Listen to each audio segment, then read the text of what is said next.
Assalamualaikum warahmatullahi wabarakatuh.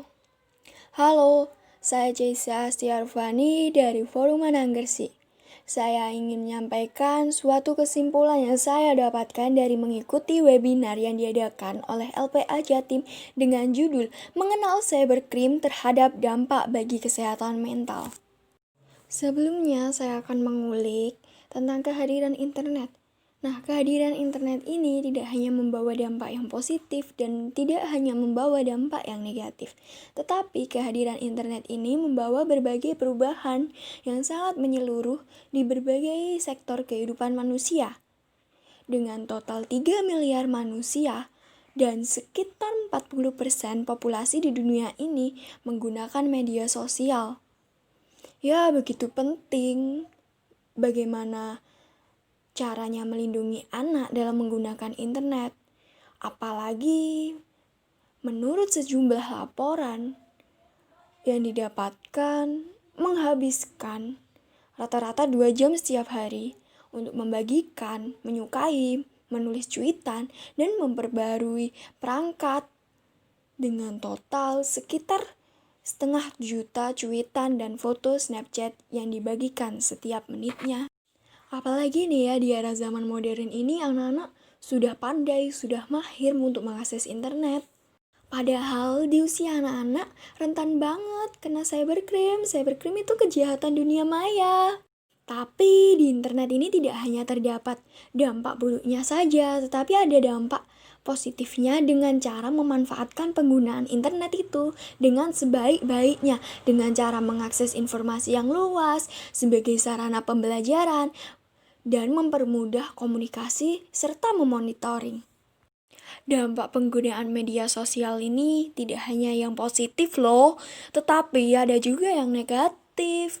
Contohnya melihat gambar porno atau video gitu yang memang gak selayaknya buat ditonton.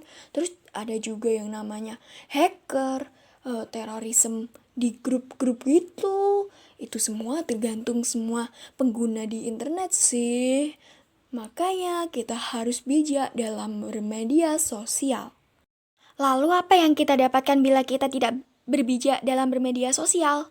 Nah, berikut beberapa paparan dari dampak psikologi yang dapat menyerang kita bila kita tidak berbijak dalam bermedia sosial, seperti stres, mood, kecemasan, gelisah, khawatir, gangguan tidur, sulit berkonsentrasi, depresi, kepercayaan diri yang hilang, serta kesejahteraan jiwa, hubungan, kesepian, banyak banget ya.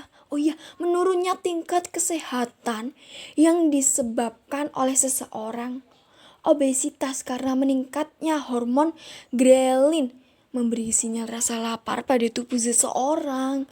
Nah, terus seseorang menjadi individualis, menjadi sikap acuh terhadap orang-orang di sekelilingnya, dengan maraknya kejahatan yang berasal dari media sosial. Aduh, ngeri banget ya kalau misalnya kita tidak berbijak dalam bermedia sosial. Lalu kita dijelaskan beberapa dampak dari efek kejahatan bullying yang terjadi di media sosial, seperti mengisolasi diri, lalu depresi, mengalami mental illness, dan masih banyak lagi. Agar kita terhindar dari kejahatan-kejahatan di media sosial seperti bullying di media sosial maupun dampak negatif yang dapat sering terjadi di media sosial, kita dapat melakukan pencegahan dengan cara 8 langkah-langkah keamanan terhadap kejahatan. Seperti yang pertama yaitu jangan pernah mengungkapkan detail pribadimu. Yang kedua, jangan membagikan password kepada siapapun. Yang ketiga adalah memperoleh pengetahuan mendalam tentang kejahatan intimidasi. Yang keempat, hati-hati saat mengunggah foto. Yang kelima, install perangkat lunak pemantauan di komputermu. Yang keenam, berpikir 2 kali sebelum memposting apapun secara online.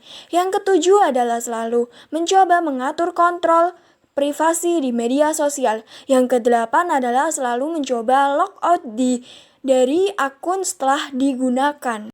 Lalu, apa sih peran kita sebagai pelopor dan pelapor? Peran kita sebagai pelopor adalah menjadi agen perubahan serta terlibat aktif memanfaatkan waktu luang untuk kegiatan berpositif, bermanfaat, dan bisa menginspirasi banyak orang, sehingga banyak orang yang akan terlibat untuk melakukan perubahan yang lebih baik. Jika kita menjadi pelapor, lalu kita melihat atau merasakan atau mengalami tidak terpenuhinya suatu hak perlindungan anak di lingkungan kita, kita bisa melaporkannya kepada P2TP2A, LPA, maupun KPAI. Sekian pemaparan dari saya yang dapat saya sampaikan, kurang lebihnya mohon maaf. Terima kasih telah mendengarkan pemaparan dari saya dan wassalamualaikum warahmatullahi wabarakatuh.